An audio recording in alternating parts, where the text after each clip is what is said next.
नमस्ते। कभी सोचा है कि क्या कुछ छोटी छोटी रोज की आदतें सच में हमारी दिमागी ताकत को बढ़ा सकती हैं? आज हम इसी की गहराई में उतरेंगे और देखेंगे कि साइंस इस बारे में क्या कहती है कि हम अपने दिमाग की कसरत कैसे करा सकते हैं। अच्छा, कभी ऐसा लगा है कि दिमाग ना थोड़ा सुस्त हो गया है या चीजें याद रखने में जरा मुश्किल हो रही है?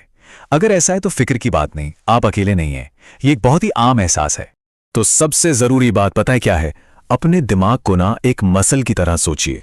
बिल्कुल वैसे ही जैसे जिम ना जाने पर बॉडी के मसल्स कमजोर पड़ जाते हैं, ठीक वैसे ही बिना इस्तेमाल के दिमाग भी सुस्त हो जाता है। पर अच्छी खबर यह है कि सही एक्सरसाइज से इसे हम फिर से मजबूत, शार्प और किसी भी सिचुएशन के लिए तैयार कर सकते हैं। तो चलिए थोड़ा और समझते हैं। एक बहुत पुरानी सोच है ना, कि इंटेलिजेंस तो बस जन्म से मिलती है और उसे बदला नहीं जा सकता। ये एक बहुत बड़ा मिथ है, एक गलतफहमी जिसे साइंस अब पूरी तरह से तोड़ रहा है।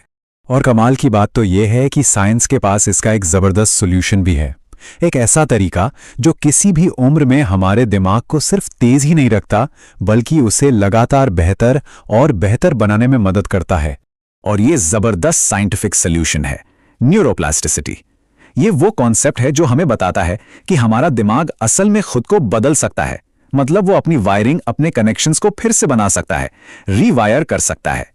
अगर बिल्कुल आसान भाषा में कहें तो न्यूरोप्लास्टिसिटी का मतलब है दिमाग की वो कमाल की काबिलियत जिससे वो किसी भी उम्र में नए नए न्यूरल रास्ते बना सकता है। इसे ऐसे समझिए जैसे कोई शहर अपनी पुरानी टूटी फूटी सड़कों को हटाकर नई चौड़ी सड़कें बना रहा हो। हमारा दिमाग भी बिल्कुल ऐसा ही करता है। इसका सीधा मतलब यह है कि हमारा दिमाग कोई पत्थर की लकीर नहीं है। यह बदल सकता है, सीख सकता है और पहले से कई ज्यादा मजबूत हो सकता है। तो फिर देर किस बात की? चलिए चलते हैं अपने दिमागी जिम में। यहां हम कुछ बहुत ही इंटरेस्टिंग एक्सरसाइज देखेंगे जो दिमाग को मजबूत बनाने में हमारी मदद करेंगी। तो पहली कसरत है सेंसरी शेकअप्स, मतलब अपनी सेंसेस को थोड़ा हिलाना डुलाना। इसका सीधा सा मकसद है दिमाग के ऑटो पायलट मोड को बंद करना। जैसे जब हम अपने उल्टे हाथ से ब्रश करते हैं तो दिमाग के उन हिस्सों को जागना पड़ता है जो आमतौर पर सोए रहते हैं। या फिर किसी किताब को उल्टा पढ़ना। यह हमारे पैटर्न पहचानने की क्षमता को एक जबरदस्त चैलेंज देता है। इससे दिमाग की क्या बढ़िया कसरत होती है। ओके, अगला वर्कआउट है हमारी मेमोरी और लॉजिक के लिए। पहली ड्रिल ऑब्जर्वेशन गेम। किसी कमरे में जाइए और 10 सेकंड में ज्यादा से ज्यादा चीजें याद करने की कोशिश कीजिए।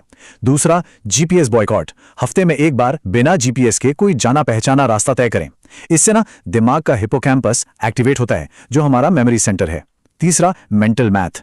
छोटे मोटे हिसाब किताब के लिए फोन की जगह दिमाग का इस्तेमाल करें। और चौथा, डिजिटल एमनीशिया से लड़ें। कम से कम 5 जरूरी फोन नंबर ज़बानी याद कर लीजिए। आजकल हम सब कुछ फोन में सेव कर लेते हैं, जिससे हमारी याददाश्त कमजोर हो रही है। और जब मेमोरी की बात हो ही रही है तो ये अगली एक्सरसाइज तो मेरी पर्सनल फेवरेट है। इसे कहते हैं द रिवर्स रिकैप। रात को सोने से ठीक पहले अपने पूरे दिन को याद कीजिए, लेकिन उल्टे क्रम में। मतलब बिस्तर पर लेटने से ठीक पहले क्या किया, उससे पहले डिनर, फिर शाम, और ऐसे ही पीछे जाते जाते सुबह उठने तक पहुंचिए। सुनने में शायद आसान लगे, पर यकीन मानिए ये सीक्वेंशियल मेमोरी के लिए एक जबरदस्त दिमागी कसरत है। ये बहुत सिंपल है पर बहुत पावरफुल।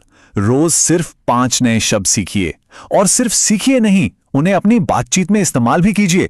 क्योंकि देखिए, हमारी वोकैबुलरी जितनी बड़ी होती है, हमारी सोचने की क्षमता भी उतनी ही बढ़ती है। ये एक छोटी सी लेकिन बहुत जबरदस्त आदत है। अच्छा, हमारा तीसरा वर्कआउट है अपनी सोच और रूटीन के दायरे को तोड़ने के बारे में। जैसे डेविल्स एडवोकेट बनिए। कोई ऐसा टॉपिक लीजिए जिस पे आपको पूरा यकीन है और फिर उसके खिलाफ तर्क दीजिए। यह सोचने का दायरा बढ़ाता है। या फिर अपना रूटीन तोड़िए। ऑफिस जाने के लिए एक अलग रास्ता लीजिए। इससे क्या होता है, दिमाग अपने ऑटो पायलट मोड से बाहर आ जाता है।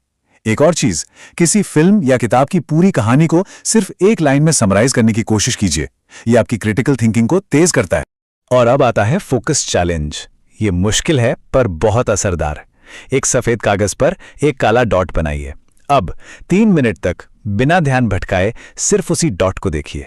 ये मेडिटेशन का ही एक रूप है जो आपके कंसंट्रेशन को बिल्कुल लेजर की तरह शार्प कर सकता है। तो इन सब बातों से हम कहां पहुंचते हैं?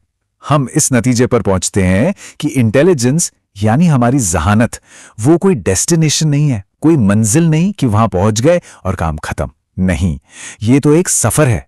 लगातार सीखते रहने का, बेहतर होते रहने का। और ये एक लाइन इस पूरी सोच को बहुत खूबसूरती से बयां करती है। जहानत कोई मंजिल नहीं, बल्कि एक मुसलसल अमल है। जिस दिन आप अपने दिमाग को चुनौती देना छोड़ देते हैं, उसी दिन से वो बूढ़ा होना शुरू हो जाता है। कितनी गहरी बात है ना? हाँ, एक बात और, ये सभी 15 टेस्ट एक साथ एक ही दिन में करने की कोशिश नहीं करनी है, बिल्कुल नहीं। शुरुआत हमेशा छोटी होनी चाहिए। अपनी डेली रूटीन में बस 1 या 2 एक्सरसाइज शामिल कीजिए और धीरे धीरे उसे अपनी आदत बनाइए। तो अब सवाल सिर्फ एक है, आज अपने दिमाग को कौन सा चैलेंज देने वाले हैं? याद रखिएगा, हर छोटा चैलेंज आपके दिमाग को जवान, तेज और जिंदा रखने की तरफ एक बहुत बड़ा कदम है।